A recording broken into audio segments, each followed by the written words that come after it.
Hello everyone, I'm Bruffy1322 and this video is going to show the fastest fully upgraded vehicles from the GTA Online Criminal Enterprises DLC in terms of lap time. As always, the position counter is in the top left with the best lap time the vehicle achieved in the top right, and since there are cars from a number of classes here, the positions within their own classes are also listed in the top left.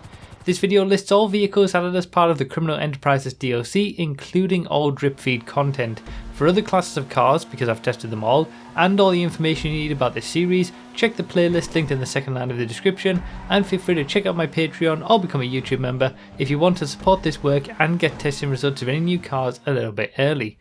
So as we go through the first few vehicles, which are obviously the slowest vehicles in 19th, 18th, 17th positions, we've got obviously the Brioso 300 widebody, which is the slowest car from the DLC, the slowest vehicle in general, but probably one of the more interesting ones and more fun to drive, and certainly the biggest improvement over the regular Brioso 300, and then probably two of the biggest disappointments of the Postlude and the Kanjo SJ, which are, you know, the next slowest, super slow, not doing anything in coupes, and they can't even be used in tuner class races as they're meant to be, at least when they're fully upgraded. You can use them stock, but Rockstar haven't enabled them when they're fully upgraded, not that you'd ever want to use them in tuner class races anyway.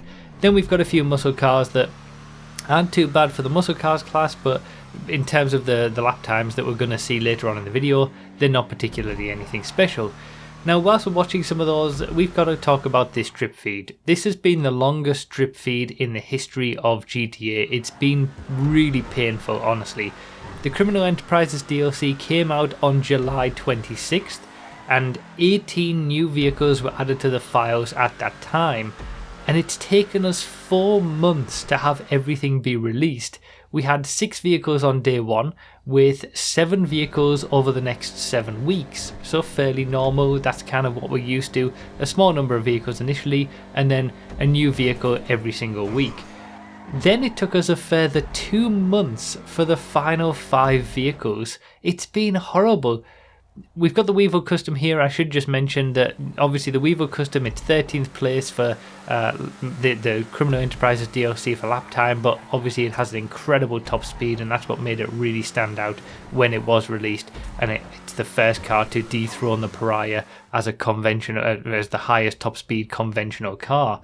A Reinhardt here as well in 12th place, 2nd place in sedans, right on the top pace for the sedans class. Really great addition, this one.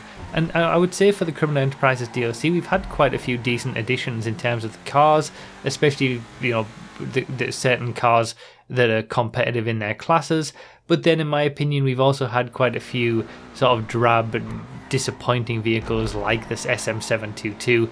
It's kind of a nothing vehicle. This one's just not that interesting to me personally, for example. Same for things like the Ruiner ZZ8. Just, you know, the Omnis EGT here. It's been a mixed bag, this DLC, I think it's fair to say.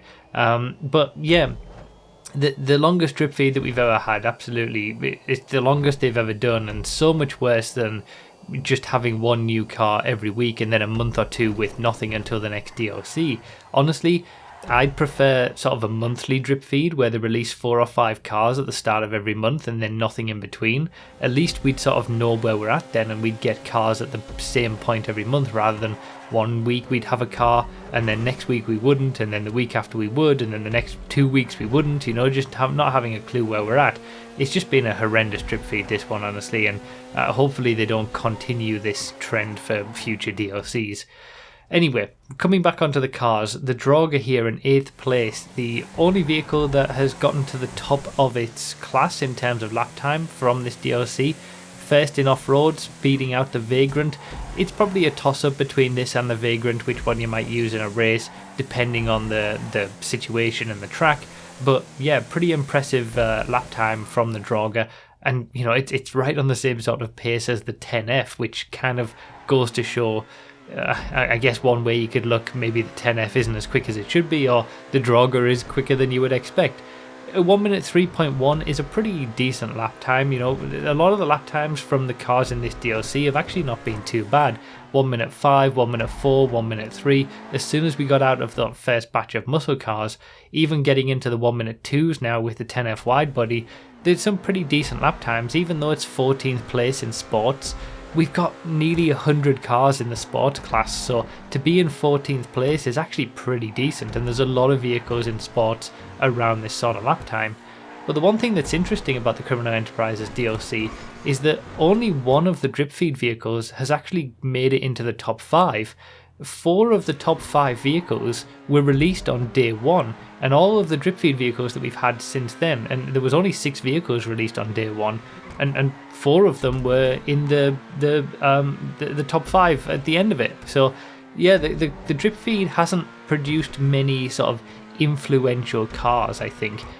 Cars that people have been waiting for a lot, but in the end, when you look at it, apart from maybe like the Weevil Custom in terms of top speed and the Draugr for the off-roads class, and maybe the Reinhardt for sedans as well being competitive, there's been nothing in the drip feed that's really been that influential in terms of, from a racing perspective. We've still got the Corsita in 5th place overall for the DLC, and the only drip feed vehicle that has made it into the top 5 is the HSW Vigero ZX, which isn't even available on PC and the old gen platforms. A 1 minute 2.1, it's an incredible lap time from the Vigero. This does make it the number 1 muscle car for lap time and top speed. I misspoke when I talked about the Draugr. I actually forgot about the HSW Vigero.